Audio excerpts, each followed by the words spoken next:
truck and parked in front of here so I didn't have to listen to the screaming and yelling. As soon as I moved the truck, the kids are coming up. I'm like, guys, stop. They know they're not supposed to be over here. They've been told many times. They've previously stole the trespassing sign. You can pick your friends, but you don't get to pick your neighbors. Most of the time, people just try to get along, but when hatred is involved, things can take a dark turn. This story is about an elderly white woman named Susan Lorincz, whose racist views led to a horrifying tragedy. It all started with small arguments, complaints about kids playing too close to her home, fights over a patch of grass. But what seemed like minor disputes kept growing, fueled by her deep resentment toward the black children living nearby. No one could have imagined how far it would go until it was too late. Okay, Come over here. Wait, please close the door. I have two cats inside. Hold I on. want the cats to run. On June 2nd, 2023, a confrontation in Ocala, Florida ended in a tragic and shocking event between two women, 58-year-old Susan Lorincz and 35-year-old Ajike Owens. Susan was known in the neighborhood for her aggressive behavior and open racism. She had a long history of harassing people around her, especially Owens's 4 children, who, by the way, were just kids, the youngest only 4 and the oldest 12. For over 2 years, Susan and the Owens family had constant tension, but if you're wondering what could possibly cause so much conflict between an old woman and a group of kids, get this. The entire issue was about a shared yard in their rental complex. That's right, Susan was furious that children were simply playing outside. She constantly yelled at them for being near her home and even called the police multiple times, despite having zero authority over the space. Her hostility pushed her further away from the community and created an atmosphere of fear, one that would eventually lead to something far worse. There's no trespassing, and they're always walking the dog. The dog's always taking the flap. There's poop on the sidewalk. There's all kinds of stuff. I said, can you please keep the dog over there? Deputies responded to Susan Lorinc's home several times over the last year and a half. She would call to say her neighbor's children were harassing her and trespassing. Like, guys, stop. They know they're not supposed to be over here. They've been told many times. They've previously stole the trespassing sign. And then the kid tells me to shut up to my face. I said, don't be disrespectful to me. But the children said it was the other way around. Neighbors claim Lorincz was the aggressor, saying their kids were just playing in the neighborhood lot next to Lorinc's house. I'm not over there harassing her, doing anything. They're playing. Literally, every time the police are over here because of this lady. Be inside, they can be playing. Over the last year, the feud between the neighbors got worse. Yes, I would like to push charges. Okay. Because she doesn't need to hear. By December 2022, Susan's behavior had taken a turn for the worse. In one incident, she confronted a truck driver who had parked near the area where the children played. When he refused to move his vehicle on her command, Susan completely lost it, screaming threats and making it clear just how unhinged she had become. By this point, she wasn't just an angry neighbor, she was a known menace in the community. As time went on, the tension only grew, and on June 2nd, 2023, everything finally boiled over. Susan's long-standing hatred toward the Owens family led to a confrontation that would change everything. This wasn't just another neighborly dispute. It was the tragic result of years of hostility, exposing something far bigger than a personal feud. She said there's an old white lady. Do you have your trauma bag? There is still someone with a gun. She's inside. Okay. Where? Bro, Where? ex-military. She's in the house, bro. That apartment. Right here. This first apartment. I need like a tour. Baby, wake up! Baby, wake up! That one right there. Wake up! Wake up! Wake up, baby! Wake up! Baby, wake up! Come on! Hey, baby, wake up! We need to do CPR real quick. Baby, wake up! CPR. Baby, wake up! Let me see. Do we have any pulse? Signal 35. Do we have any pulse?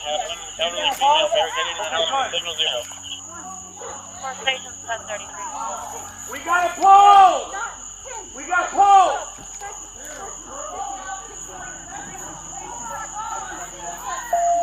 The chain of events that led to the tragedy started earlier that day. After years of harassment, Ajike Owens finally had enough. In frustration, she picked up a no trespassing sign that Susan had placed near her home and threw it aside. It wasn't meant to hurt Susan. It was just a small act of defiance against the constant abuse her children had endured. But Susan saw it differently. For years, she had accused the Owens kids of trespassing in the shared yard, even though the landlord had repeatedly told her the space was for everyone. She refused to accept that and kept pushing the conflict further.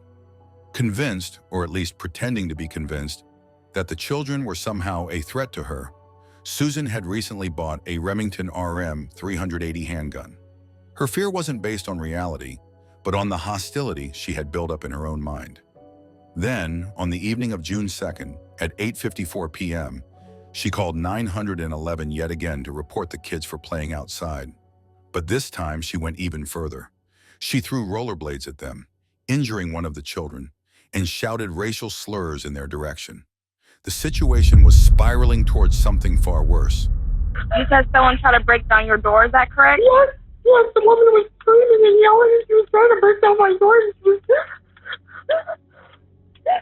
Okay, it was a female? Yes.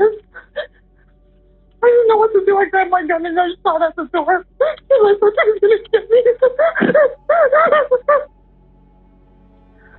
Oh my God. Terrified and hurt, the children ran straight to their mother. When Ajike heard what had happened, she was furious. This wasn't just another argument. Susan had attacked her kids. Determined to confront the woman who had tormented her family for years, Ajike marched over to Susan's house, banging on the door and demanding answers. Her voice was filled with anger and frustration. She had had enough. At 9:01 p.m., just minutes after hanging up with 911, Susan made her move. She grabbed her handgun from a trash bin inside her home, aimed at the closed door, and pulled the trigger. A single shot rang out. The bullet struck Ajike in the chest. She didn't stand a chance. Show me your hands! Show me your hands! Turn around! Turn around! Where's your gun at? You got hands? You got hands? You're going to be detained. Is there anybody else in the house? There's somebody else in the house. Can I just get my No, daughter? no, not right now. All right. You're not under arrest. You're being detained. Okay, I understand. Come over here. Wait, can you close the door? I have two cats inside. Hold I on. don't want the cats to run out.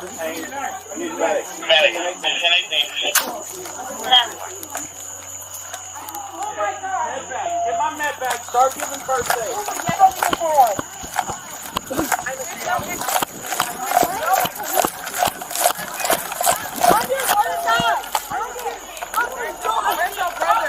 Inside, London.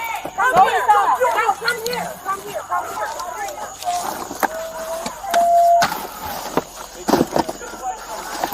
here. The police bag?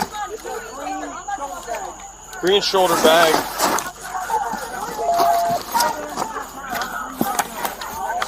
Here.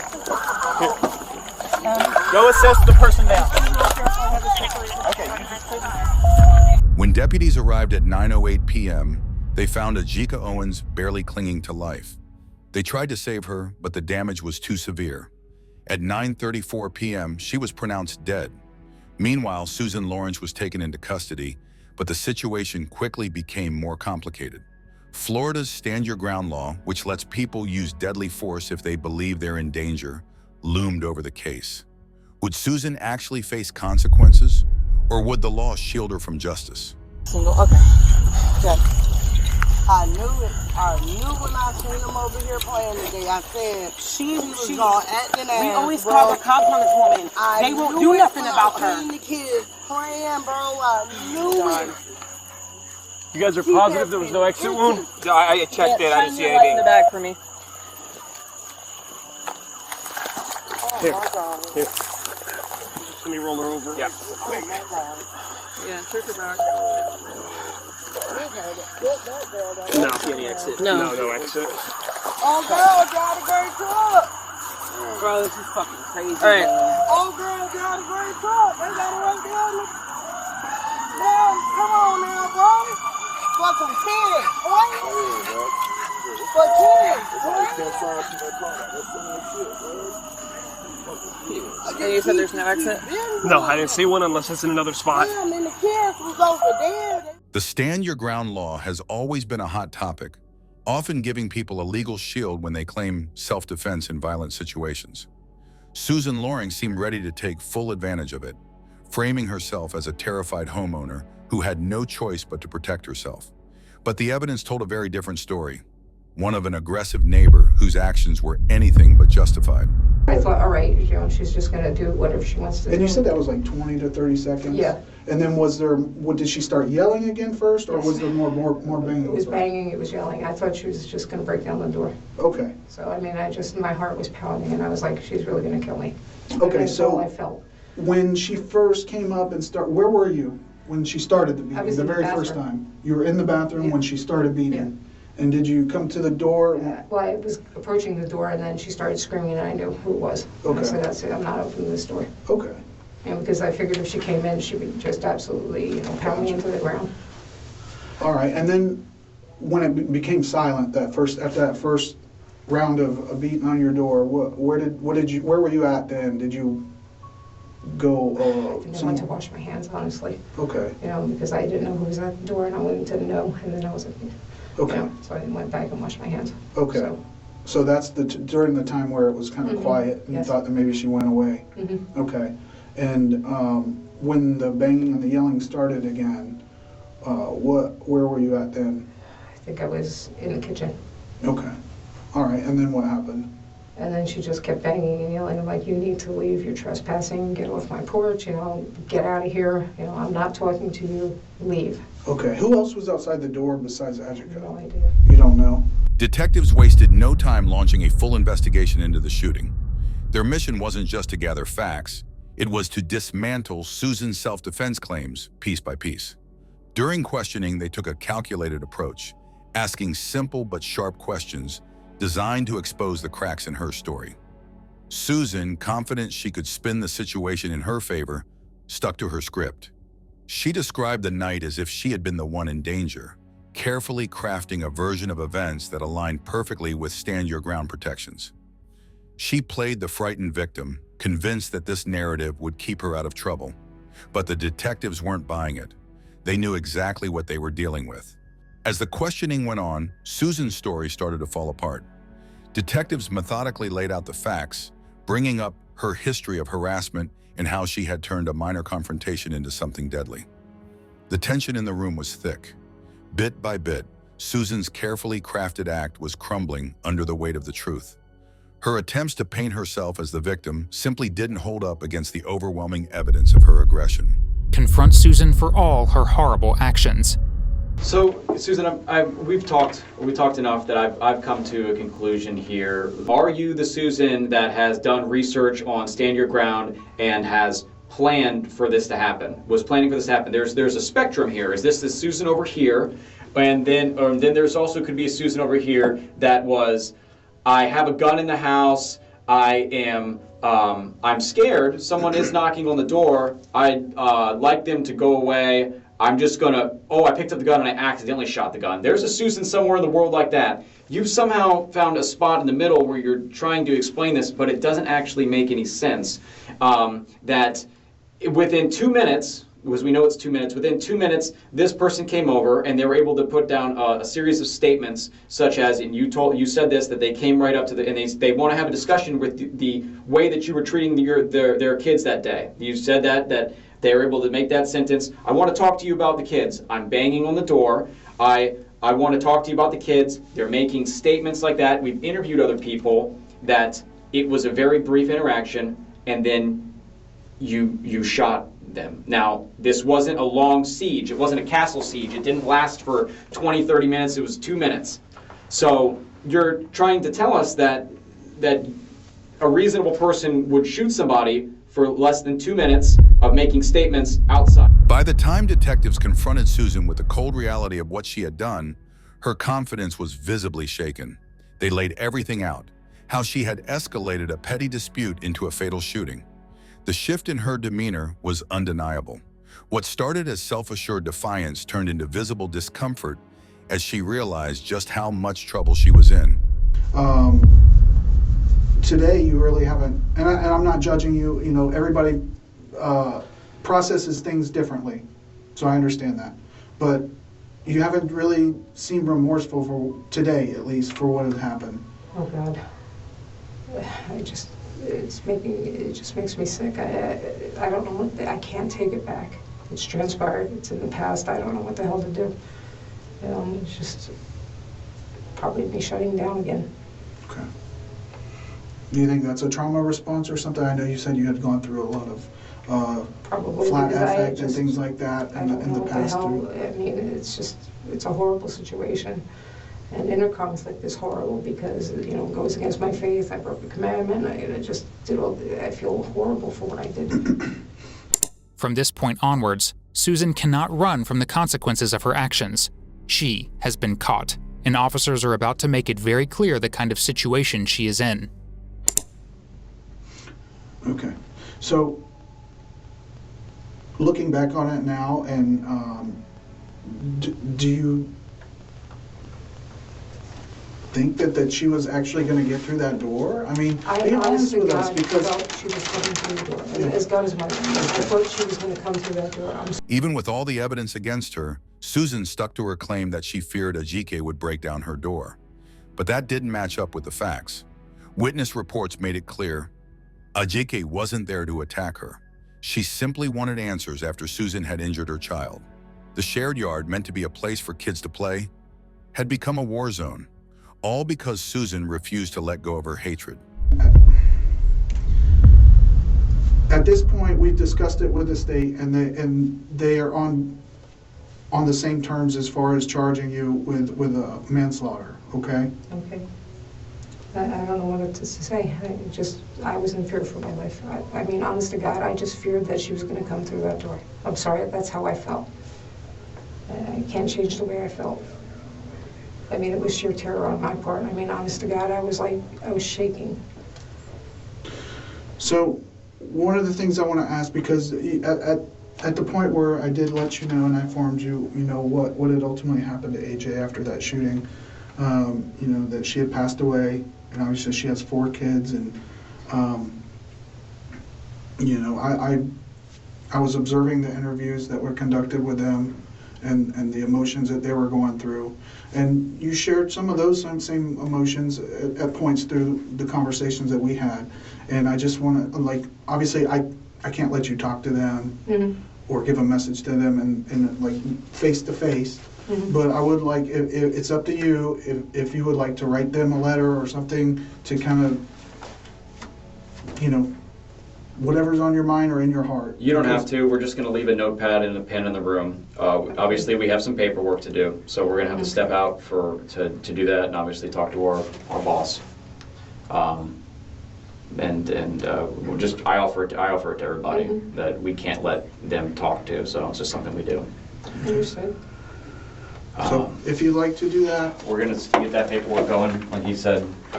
But that's where the state's at right now. In the end, Susan Lorincz was convicted of first-degree felony manslaughter with a firearm. Judge Robert Hodges ordered her to remain in the Marion County Jail without bond while awaiting sentencing. As the verdict was read, Susan barely reacted, just a shrug, as if none of it really mattered. But it did. She now faces up to 30 years in prison. Stories like this remind us that not everyone is capable of being a good neighbor. Arguments over noise, parking, or shared spaces happen all the time. But when racism and hatred get involved, the outcome can be deadly. In this case, the inability to simply coexist turned into a tragedy that changed lives forever. The feud between Susan and the Owens family wasn't just about property lines or petty disagreements. It was about deep-seated resentment and a refusal to see others as equals. That mindset cost 4 young children their mother and stole a bright future from a woman who had so much more life to live. Ajike Owens was only 35 years old. She had dreams, she had a family that needed her, and she had every right to feel safe in her own home. What makes this story even more heartbreaking is how easily it could have been prevented. The warning signs were there for years. Susan's aggression, the constant complaints, the police reports, the neighbors raising concerns, but nothing was done to stop it. No one stepped in, and the situation kept escalating until finally it ended in the worst way possible. Now a mother is gone, and her children are left to grow up without her. This case is a harsh wake-up call. Communities need to take conflicts seriously before they spiral into something irreversible. Whether through mediation, stricter harassment laws, or simply encouraging basic human decency, action needs to be taken before it's too late. Because when hatred is left unchecked, the price isn't just another argument, it's a life. What do you think about this case? Let's discuss in the comments.